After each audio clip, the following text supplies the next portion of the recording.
তো আশা করি আপনারা জানেন যে আজ কিন্তু কলকাতা হাইকোর্টে এসিসি সেকেন্ড এসএসটি কয়েকটি ম্যাটার শুনানি ছিল, ঠিক আছে। তো বিশেষ করে 10 মার্কস মামলা। তো আজকে শুনানি হয়েছে কিনা সম্পূর্ণ তথ্য আপনারা এই ভিডিওতে পাবেন, এবং একটা অ্যাপ্লিকেশন করা হয়েছে, ঠিক আছে। তো আইনজীবী সুধীর স্যার অ্যাপ্লিকেশন করেছেন, তো কী বিষয়ে অ্যাপ্লিকেশন করেছেন সম্পূর্ণ তথ্য আপনারা এই ভিডিওতে পাবেন। তো বন্ধুরা, আশা করি আপনারা জানেন রিসেন্ট রোস্টার পরিবর্তন হয়েছে, তো বিচারপতিও পরিবর্তন হয়েছে, মামলা পরিবর্তন, তো কিছু মামলা আলাদা বেঞ্চে গেছে, ঠিক আছে। তো রোস্টার পরিবর্তন হয়েছে, একটা গুরুত্বপূর্ণ আপডেট রয়েছে। তো আমাদের যে 10 মার্কস রয়েছে মামলা, এই মামলা কি বর্তমানে এখন বিচারপতি অমৃতা সিনহা শুনবেন, কি বর্তমান আপডেট উঠে আসছে, অবশ্যই ভিডিওটি সম্পূর্ণ দেখুন। আপনারা অনেক শিখতে পারছেন, সম্পূর্ণ ডিটেলস এখানে দেওয়া রয়েছে। আর্জেন্ট মোশন, অ্যাসাইন ম্যাটার, এখানে সম্পূর্ণ ডিটেলস রয়েছে। তো আজকে কিন্তু কোর্ট নাম্বার 18-এ মামলার শুনানি হওয়ার কথা ছিল, ঠিক আছে। আমাদের মামলাটি আজকে ছিল 36, ঠিক আছে। 36 নম্বর আমার মামলাটা আজকে ছিল লুবানা পারভেন। তো কিছু ম্যাটার ট্যাগ রয়েছে, মৌসুমী ঘোষ, তারপর শিশির দাস। আইনজীবী সুধীর স্যার বললেন যে your lordship knows there are SLST matters my lord challenging the rule and time of my Lord.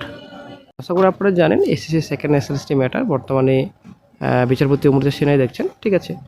তো বর্তমানে এখন যে এসএলএসটি ম্যাটার্স চ্যালেঞ্জ করা হয়েছে রুল এবং সময়, ঠিক আছে। তো সেই মতো উনি বলতে চাইছেন যে since your lordship only my friend is also here my lord, since your lordship is extensively heard it only submission is remaining and part of state submission। তো আইনজীবী সুধীর স্যার বলছেন যে বর্তমানে উপস্থিত রয়েছে অপোজিট, তো কমিশনের তরফ থেকে কিছু অংশ বাকি রয়েছে, ঠিক আছে, এবং কিছু স্টেটের তরফ থেকে বাকি রয়েছে শোনা। পিটিশনের পক্ষ থেকে কিন্তু শোনা হয়ে গেছে, ঠিক আছে, স্টেটের তরফ থেকে, এবং কমিশনের তরফ থেকে শোনা কিছু বাকি রয়েছে, কিছু অংশ। তো সম্পূর্ণ কিন্তু কমপ্লিট, ঠিক আছে।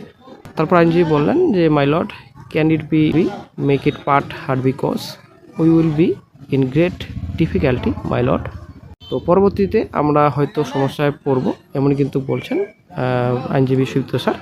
তো তারপর জাস্টিস ম্যাম বললেন যে assuming I make it part heard there is a note in the list which mention that immediately on change of determination the path head goes if you want the matter to be retained by the bench you have to obtain order from the chief justice assigning। Justice ma'am বলতে চাইছেন যে তালিকায় which mentions that immediately on change of determination the part head goes. If you want the matter to be retained by the bench, you have to obtain order from the chief justice assigning। বর্তমানে যেহেতু note আছে, ঠিক আছে, উল্লেখ করা হয়েছে, তো সিদ্ধান্ত পরিবর্তনের সাথে সাথেই পথটি চলে গেছে।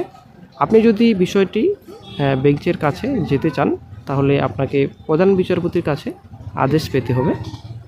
তারপর বললেন it is all yours well, তো সেটা আপনার ব্যাপার। তো তারপর বললেন যে subject to that I can do my subject to correction, তো বললেন যে আমি কারেকশন করতে পারি। বললেন my lord there has been a subsequent that to reduce the my lord difficulty of the learner that notification there is only that notification on the list. তো বন্ধুরা, আশা করি আপনারা কিছুটা হয়তো বুঝতে পারলেন। তো আইনজীবী সুধীর স্যার বলতে চাইছেন যে এই যে মামলা রয়েছে এসএলএসটি ম্যাটার্স, তো যেন জাস্টিস অমৃতা সিনহার বেঞ্চেই থাকে, এমনই কিন্তু একটা অ্যাপ্লিকেশন দিলেন। তো দেখা যাক নেক্সটে কী আপডেট পাওয়া যায়। যদিও হয়তো এই 10 মার্কস মামলা অ্যাকচুয়ালি পুরোনো মামলা, হয়তো জাস্টিস অমৃতা সিনহা ম্যামই দেখবেন, ঠিক আছে। বাকি হয়তো নতুন এসএলএসটি ম্যাটার হলে অন্য বিচারপতি হয়তো দেখবেন।